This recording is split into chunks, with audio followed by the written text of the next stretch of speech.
Hey guys, AJ with Relentless Racing. Welcome back to the channel. Today we're going to be installing the 808 Spec Coilovers in Relentless Racing spec into my 2000 Toyota MR2 Spyder, aka 2ZZ Mistress.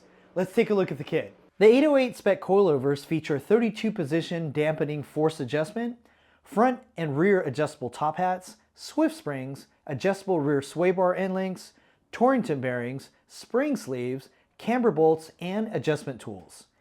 808 Spec Coilovers are all Japanese internals and assembled in the good old USA. 808 Spec is convinced you will like them so much they offer a 60-day satisfaction guarantee.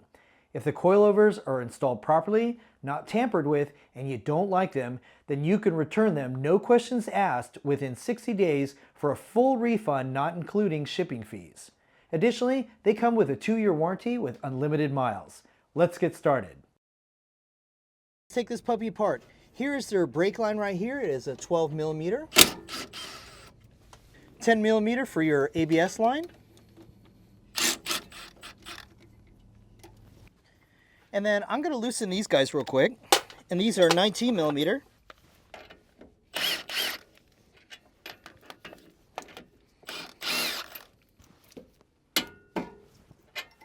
Before I go up top, I'm going to use the jack to offload some of the weight of the front suspension right here. So just jack this thing up just a tiny bit, and it just has to touch it. Now let's go up top. We've got 3 12 millimeters right here. Let's knock these guys out.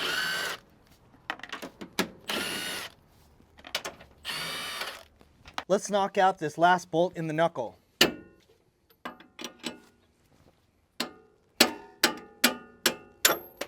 So now we'll clear the brake line and this ABS line, and now I'm going to lower the jack. It should stay up all on its own, but this is just I put the jack under there just to release some tension. And then just finagle this guy out. So hang on to the coilover, bring this thing out just a little bit, and then this thing comes right down just like this. Be careful with the brake line and the ABS line, and she comes right out. So before we get started, let's get this thing positioned properly. So since I'm a track guy, I like to put the maximum amount of negative camber in this top plate right here, the top hat.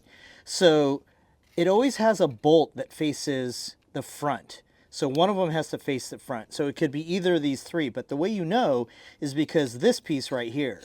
So you have to move the shock inward a little bit like that to give it the most camber that you can get out of here. So this is the correct bolt that faces the front of the vehicle, and it can only go this way or this way. This way is incorrect because remember there's one bolt that faces the front.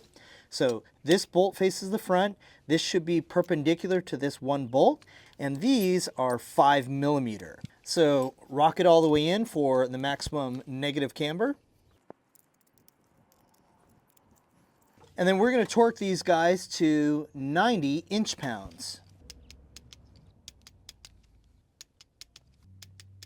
Okay, let's remove these nuts and washers.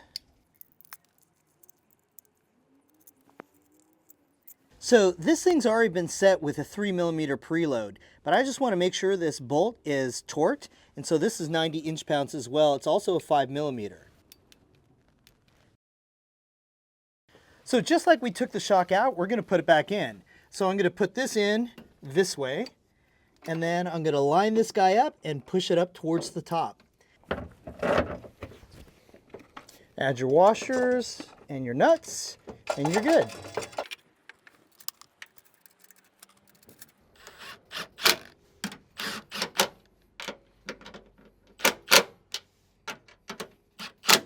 And per the instructions, we're going to torque these guys to 25 foot-pounds. What's cool about these coilovers, you get all the hardware you need. In fact, Bob includes this camber bolt right here made by SPC, and so you could put this guy in there and you could adjust camber even more in addition to what you did on the top hat. I'm not going to use this because I already have my arms, and I'm going to use the T3 arms to adjust my camber along with the top hat. So I won't use this, but I'm going to be using the factory bolts. But you are welcome to use this. This is a really good option if you don't have adjustable arms. So now all you're going to do is you're going to align this guy, get it rotated properly, and you're going to bring this thing up and put those bolts in.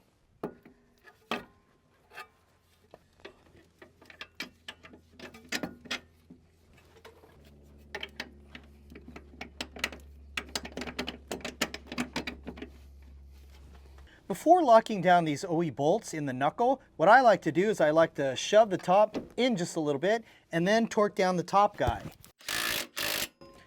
And then we'll hit the bottom. Then we're going to put this guy on, which is the ABS line or the speed sensor. So Bob gives you a nut for the brake line right here. So position the brake line just like it was before, and then you're going to stuff a bolt from underneath. And then put the nut inside right there and screw that puppy on. Let's do our final torques down here. 103 foot-pounds. 44 inch-pounds. 21 foot-pounds. Anytime you adjust or switch out any of your suspension stuff, you have to go back in and get an alignment so that way your car is aligned properly. The other thing you got to do is you got to release this guy right here, and that is the end link for the front sway bar. So release this guy on both sides, and then when you have your alignment finished, you could reconnect this guy when it's sitting on the ground, so that way it is loaded properly. Let's remove the cross brace, 14 millimeter.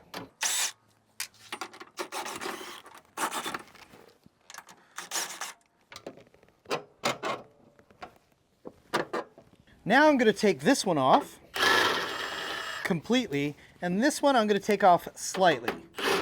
So I'm going to leave just a little bit on there with just where it's flush at the top. Okay, let's remove the brake line. This is a 12 millimeter.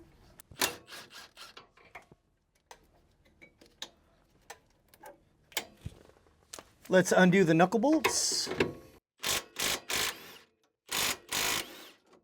On the back side of this end link, you have a 14 millimeter.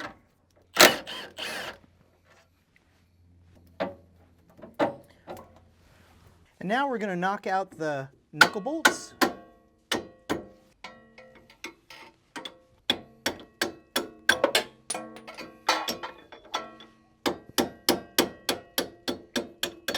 And notice that this thing fell down, but that's okay because it's all supported. And now we're just going to rock this guy up just a little bit to try and get this thing out.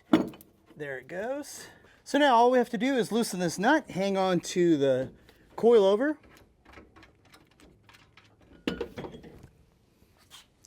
And there she is.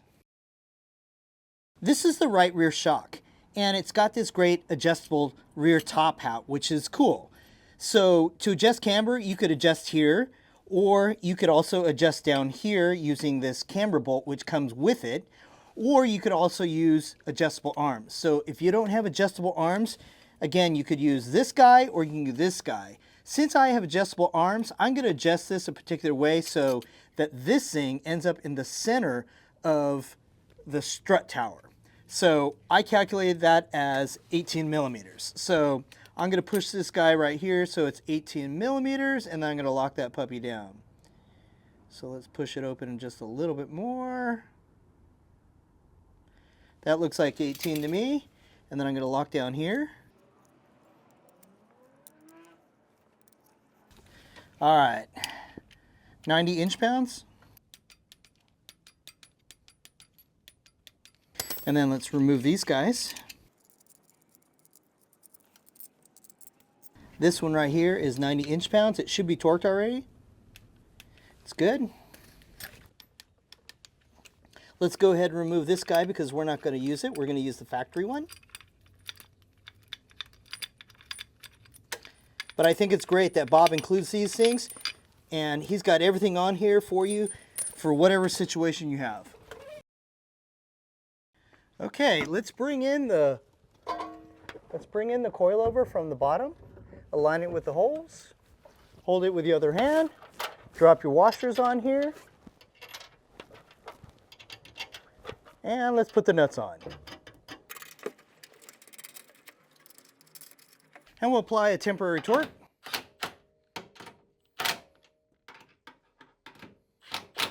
And here's a close-up. You could see that this guy, if you look at this distance versus this distance, it's pretty spot on. So it's right dead in the center in there. And again, if you want to adjust your camber more, you want to add more negative camber, you have to pull the thing out. You could loosen the 4 5mm nuts and move this guy over this way even more. But since I have adjustable arms, I'm going to leave this guy just the way it is. Okay, let's just bring this guy up right now. We're going to have to put the bolt in here for the knuckle. So pick up your whole assembly. Kind of twist this guy a little bit, maneuver it as required.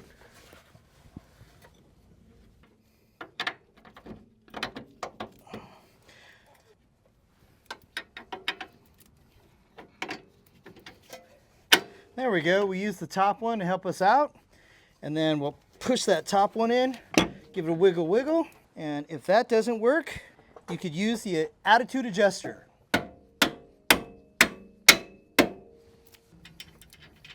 Drop your washers in. I'm going to loosely put the nuts on.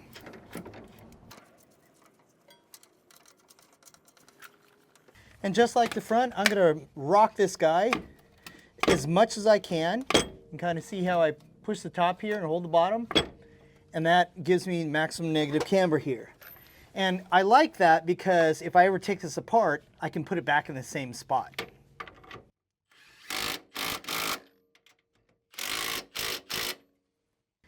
And just like the front, Bob gives you a nut, and we're going to put that guy right here for the brake line.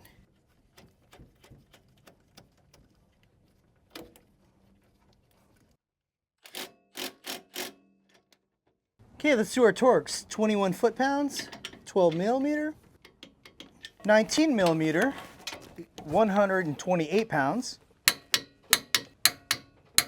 So just like the front, we're going to leave this sway bar unconnected. And after you change all this stuff, again, you have to get an alignment because everything changes on your alignment whenever you change out or adjust any of your suspension components. So disconnect this guy, and then once your alignment's finished and the car is on the ground, you could attach this guy and just preload it just a hair and then put it where you like it. And all of this stuff is about suspension tuning. So once you get it aligned, work with it, try playing with your settings and dialing your suspension the way you like it for your driving preferences and for your driving skill level. All right, let's put our X bar back in.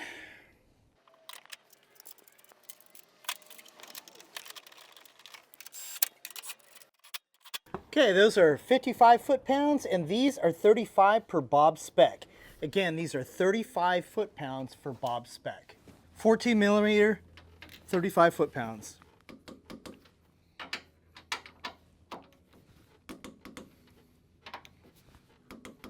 $14mm, 55 foot-pounds.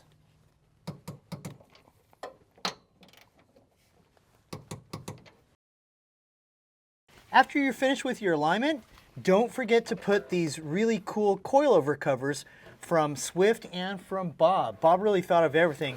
All you do is you just take this thing apart, it's Velcro, wrap it around here, and it should end up looking kind of like that. Pretty cool. And they have one for the front as well. Here's the one for the front. Reads the Swift. Same way it goes on. Velcro action right there. I'm going to show you guys 2 laps in a split screen. The lap on the left is 2ZZ Mistress, a little bit more subdued, and the rear end never really gets loose.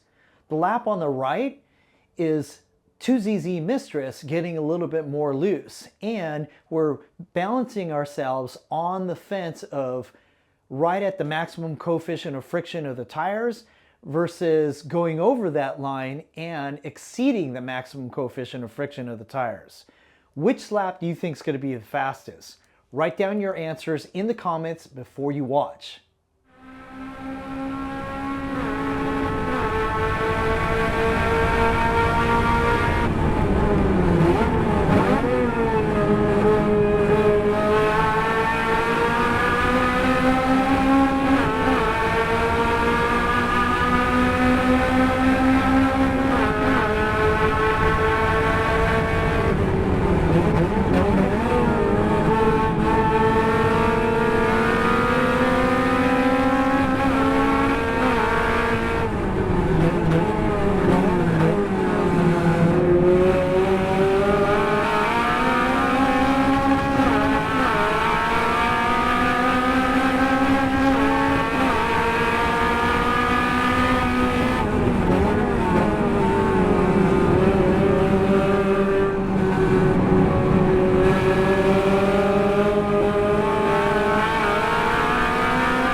Wow, that was a really great track day. So who was able to guess which was the fastest lap, the left side or the right side? Obviously, the right side was the fastest lap. And the reason why it was the fastest lap was because I was able to keep 2ZZ Mistress right at the maximum coefficient of friction of the tires, and I exceeded it just a little bit, but the bandwidth between those two was very, very small. And that will always make for the fastest lap. So what makes for a good suspension? For me, a good suspension inspires confidence, regardless of what the situation is. To be fast on track, you really have to trust your suspension that it will translate your inputs into predictable speeds and positions on track. Additionally, good coilovers will provide you stability at turn-in, during braking, up and over bumps, the car will remain stable, and of course it's very important to be stable during high-speed turns. What's great about the 808 Spec Coilovers is there's one for everyone. Whether you're into autocross, track, aero or non-aero, drag, street, show, or just ripping up the canyons, there is a spec for you. In fact, we offer custom spring rates as well. So if you want more details, send me an email at shoprelentlessracing@gmail.com or send me a DM. And if you're ready to purchase a set of 808 coilovers, check them out on the website at www.shoprelentlessracing.com. This is AJ with Relentless Racing. Stay relentless, and I'll see you on the track.